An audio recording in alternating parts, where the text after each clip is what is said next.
Sweet Dreams, Curious George. And if you'd like to buy this book, check in the link description down below. This is George. George is a good little monkey and always very curious. Today he's curious about a library book that his friend, the man with the yellow hat, brought home. George sat down to look at the book. There was a yellow chick on the cover, pointing up to the sky. This made George even more curious. He brought it to the man with the yellow hat. "Why don't we wait until dinner, George?" asked his friend. "Then we can read it as a bedtime story." George wanted to read the book, but he was feeling hungry and dinner smelled delicious. After dinner, it was bath time. A nice warm bath is just what a monkey needs after a long day. George played with his rubber ducky and his little toy boat until it was time to get out. His friend held out a fluffy towel with a hood that looked like a chick. This made George think of his new library book. George put on his pajamas and hopped into bed.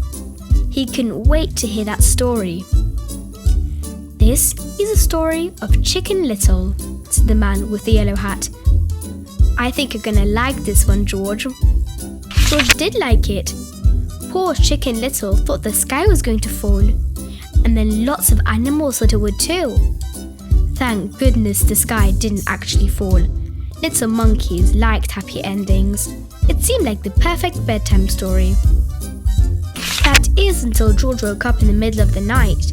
He had a terrible dream that the sky really was falling. George was scared.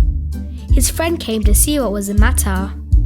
George pointed to the book and then to the ceiling. "Don't worry, George, it was just a dream," said his friend. "The sky isn't really going to fall.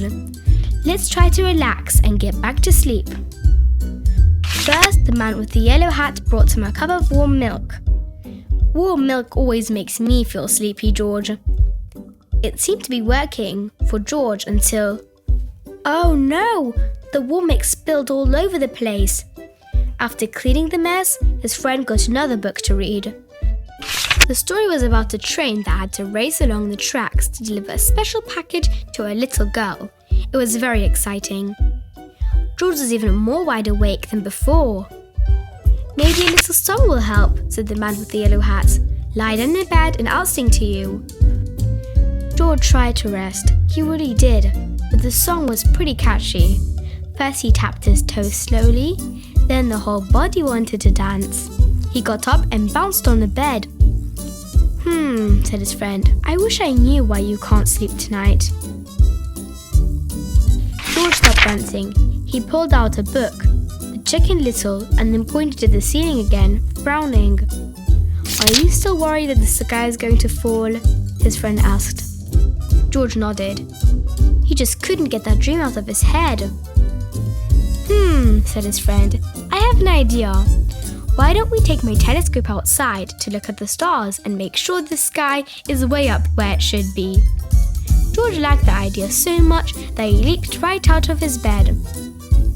It was chilly outside, but it was very nice to be out in the dark of the night too. The stars were still up in the sky, far, far away. The man with the yellow hat set up the telescope and showed George how to look through it. When George looked through the telescope, the stars looked quite near. He could even see planets. Near, far, near, far. He looked through the telescope many times. It was like magic. "See, George?" asked his friend. "The stars are just where they should be. The sky doesn't look like it's falling, does it?" George shook his head with a smile. The man with the yellow hat even had a chart with something called constellations on them, pictures in the stars. George loved looking for constellations so much that he completely forgot about his bad dream. But it was so late. George yawned. "I think it's time for both of us to get some sleep, George," said his friend, leading him back into the house. By the time they got back to George's room, he was very tired. His friend gave him a hug and tucked him in tightly.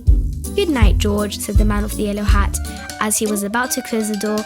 "I hope you have happy dreams." George cuddled his teddy bear for a minute, then started to fret again, just a teeny bit about the sky falling.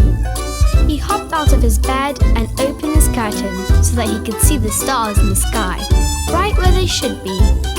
As the starlight streamed into his bedroom, George snuggled down deep into his blankets and fell asleep. Sweet dreams, George.